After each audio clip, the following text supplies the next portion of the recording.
Back to our channel सीखो और सिखाओ। तो आज हम बात करेंगे पेपर नंबर 1 की इंट्रोडक्शन टू डिसेबिलिटीज।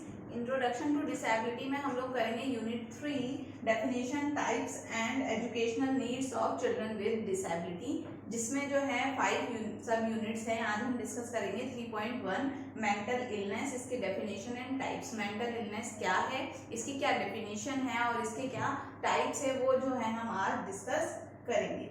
तो सबसे पहले हम देख लेते हैं कि मेंटल इलनेस क्या है। तो mental illness also called a mental health disorder, इसे मेंटल हेल्थ डिसऑर्डर भी कहा जाता है। ये हमारे माइंड से रिलेटेड होता है। Refers to a wide range of mental health condition disorder that can affect your mood. ऐसा डिसऑर्डर जो हमारे मूड को अफेक्ट करता है, हमारी थिंकिंग को अफेक्ट करता है और हमारे बिहेवियर को अफेक्ट करता है। यानी अगर किसी पर्सन को जो है मेंटली वो इल है तो उसको क्या होगा, थिंकिंग में उसे प्रॉब्लम आएगी। किसी चीज को वो उतने अच्छे तरीके से सोच नहीं पाएगा जितने अच्छे तरीके से हम लोग उसको सोच पाते हैं। और साथ ही साथ उसको जो है किसी भी चीज को समझने में प्रॉब्लम आएगी और जो है उसके इमोशंस जो है वो तो कभी बहुत ज्यादा खुश हो जाएगा, कभी बहुत ज्यादा रोने लगेगा। यानी उसके मूड जो है वो टाइम टू टाइम चेंज होते रहेंगे बहुत ही जल्दी। साथ में कुछ बिहेवियर इश्यूज भी उसके साथ रहेंगे। Example of mental illness include depression, anxiety disorder. तो ये कुछ नाम हैं इनके जो इसके अंदर इंक्लूड किए जाते हैं। तो अभी हमने बात की कि मेंटल इलनेस क्या है, उसके आगे हम देख लेते हैं कि इसके साइंस क्या होते हैं, इसके सिम्टम्स क्या हैं, कैसे हमें पता चलेगा कि इस पर्सन जो है ये मेंटली इल है। तो फीलिंग सैड और डाउन, ज्यादा लॉन्ग टाइम के लिए, थोड़े टाइम के लिए उदास होना या खुश होना वो नॉर्मल सी बात है। हमें कोई डांट देता है या फिर हमें कोई हर्ट करता है तो हम थोड़े टाइम के लिए सैड हो जाते हैं, तो वो नॉर्मल सी चीज है। लेकिन फॉर लॉन्ग टाइम के लिए हम बिल्कुल उदास बैठे हैं घर में अकेले, किसी से बात नहीं कर रहे हैं, ना किसी से बात करना पसंद है, अकेले ही रहना पसंद है, घर में एक अलग कमरे में रहना पसंद है, तो वो जो है इसका एक साइन है कि इस पर्सन को जो है कोई ना कोई प्रॉब्लम है। कंफ्यूज थिंकिंग टू कंसंट्रेट, यानी थिंकिंग में उसको प्रॉब्लम आएगी और कंसंट्रेट करने में भी उसको प्रॉब्लम आएगी। वो किसी भी चीज को ध्यान लगा के उस काम को नहीं कर सकता।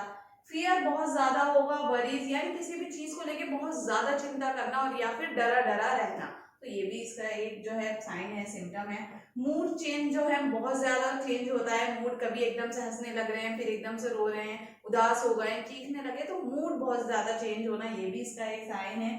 फ्रेंड्स और एक्टिविटीज से जो है उसको बाहर निकाल देना। कभी ऐसा होता है कुछ लोगों का ग्रुप बना होता है, वो लोग साथ में खूब पार्टी वगैरह करते हैं। कभी कुछ ऐसा हो जाता है कि किसी ने लड़ाई हो गई या कुछ हो गया, उसको जो है ग्रुप से निकाल दिया, अब हम तुझसे बात नहीं करेंगे या कुछ नहीं करेंगे, तो वो बंदा खुद को फील करता है कि मैं इतने टाइम से उसके साथ था और मैं जो है अब अलग हो चुका हूँ। तो वो उस चीज को इतना ज्यादा अपने मन में बिठा लेता है कि वो आगे जाके जो है उस चीज को कम नहीं कर पाता और जो है वो उसी बारे में सोचता रहता है और धीरे धीरे धीरे धीरे वो डिप्रेशन में चला जाता है या फिर जो उसकी कंडीशन है वो खराब होती चली जाती है।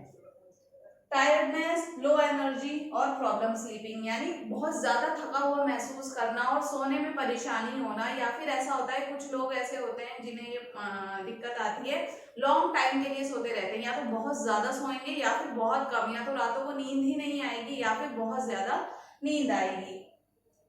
फ्रॉम रियलिटी, अब ये देखिए,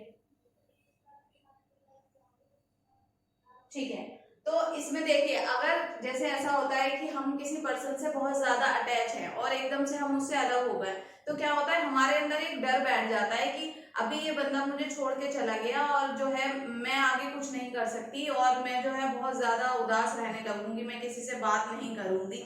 तो ये वाली कंडीशन इसके अंदर आ जाती है। और फिर जो आगे की मेरी लाइफ में जो भी चैलेंजेस आएंगे मैं उसको फेस नहीं कर पाऊंगी, उसको फेस करने में मुझे प्रॉब्लम आएगी। साथ में ही जो भी चीजें, जो सिचुएशन होगी मैं उस चीज को समझ नहीं पाऊंगी, उसको सॉल्यूशन नहीं ढूंढ पाऊंगी, उसके साथ डील नहीं कर पाऊंगी। और ऐसे पर्सन क्या करते हैं जो थोड़े परेशान हो जाते हैं तो वो ज्यादा से ज्यादा ड्रग्स लेने लगते हैं और जो है अल्कोहल लेने लगते हैं।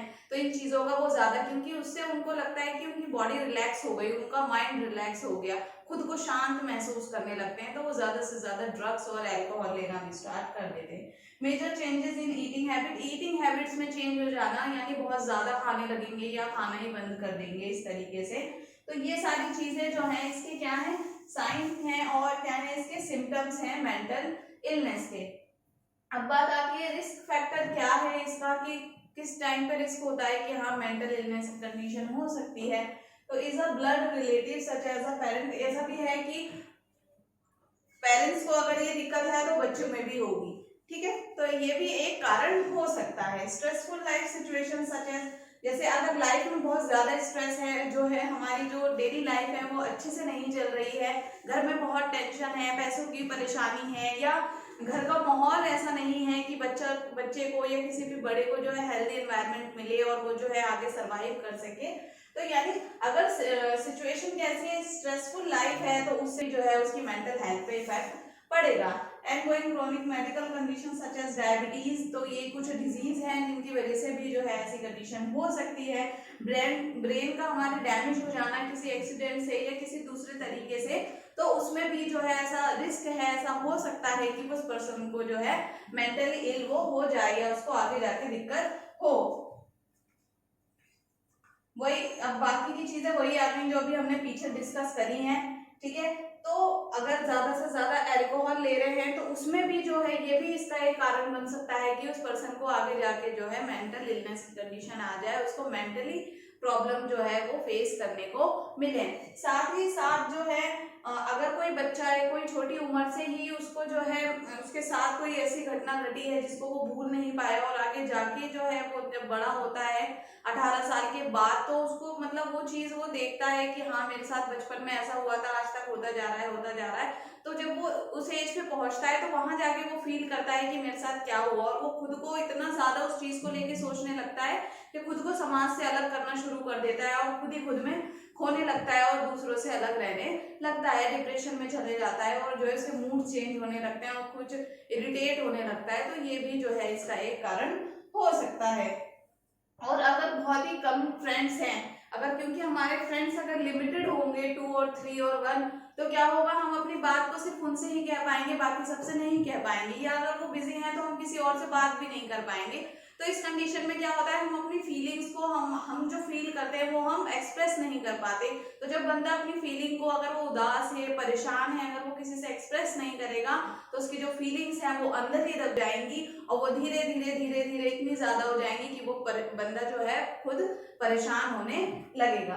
तो ये थे कुछ इसके कारण कि क्या कारण हो सकते हैं जिसकी वजह से जो है मेंटली प्रॉब्लम आ सकती है, मेंटल हेल्थ पे इफेक्ट पड़ सकता है। अब हम देख लेते हैं कि इसके कौन कौन से टाइप्स हैं। तो first one is mood disorder. तो इस मूड डिसऑर्डर जो है वो भी मेंटल इलनेस का ही एक टाइप है। मूड डिसऑर्डर नाम से ही आपको समझ में आ रहा है, इसमें मूड का चेंज हो जाना, जल्दी जल्दी मूड का चेंज होना, तो ये भी जो है इसका एक साइन है। तो ऑल्सो कॉल्ड अफेक्टिव डिसऑर्डर, इसे अफेक्टिव डिसऑर्डर भी बोला जाता है। इसमें फीलिंग्स की बात की जाती है, सैडनेस और periods of feeling overly happy, यानी कभी बहुत ज्यादा खुश हो जाना और कभी एकदम से बहुत ज्यादा उदास हो जाना। एंजाइटी डिसऑर्डर दूसरा है, anxiety disorder situation with fear and dread as well as with physical sign of anxiety और panic such as rapid heart beat and. तो इसमें क्या है, एंजाइटी के अंदर क्या होता है, बहुत ज्यादा डरे डरे रहना, हाथों में स्वेटिंग होने लगती है, पसीने आने लगते हैं, बहुत नर्वस फील करना, तो ये भी इसमें जो है इंक्लूड किया जाता है। एंजाइटी डिसऑर्डर में ये सारी चीजें आती हैं। अब इसका थर्ड टाइप है साइकोटिक डिसऑर्डर। तो ये जो साइकोटिक डिसऑर्डर है involve disordered awareness and thinking से हमारे रिलेटेड है ये, ठीक है। तो इसमें क्या होता है, हमारी मेंटल जो हमारी थिंकिंग है, जो हम सोचते हैं वो चीज इफेक्ट हो जाती है, हम अच्छे तरीके से सोच नहीं पाते, इतना ज्यादा किसी चीज को लेके सोचने लगते हैं कि आगे जाके परेशानी आ जाती है। अगर हमारे सामने कोई प्रॉब्लम है तो हम उसको जिस तरीके से हम सोच के उसको सॉल्यूशन ढूंढ सकते हैं वो नहीं कर सकते। और फोर्थ है हमारा ईटिंग डिसऑर्डर। ईटिंग डिसऑर्डर आपको नाम से समझ आ रहा होगा, ईटिंग यानी खाने से रिलेटेड है। Involve extreme emotions, attitude and behaviour involving weight and food, यानी जब ज्यादा से ज्यादा हम खाने लगेंगे वेट बढ़ जाएगा, वेट बढ़ेगा तो हमारा कहीं उठने इधर उधर जाने का मन नहीं करेगा। जब मोटापा ज्यादा हो जाता है तो इंसान चिड़चिड़ा रहने लगता है, ज्यादा बात नहीं करता, घूमता फिरता नहीं है। तो क्या है, उसमें भी जो है ये चीज जो है आगे जाके फेस करने को मिल सकती है।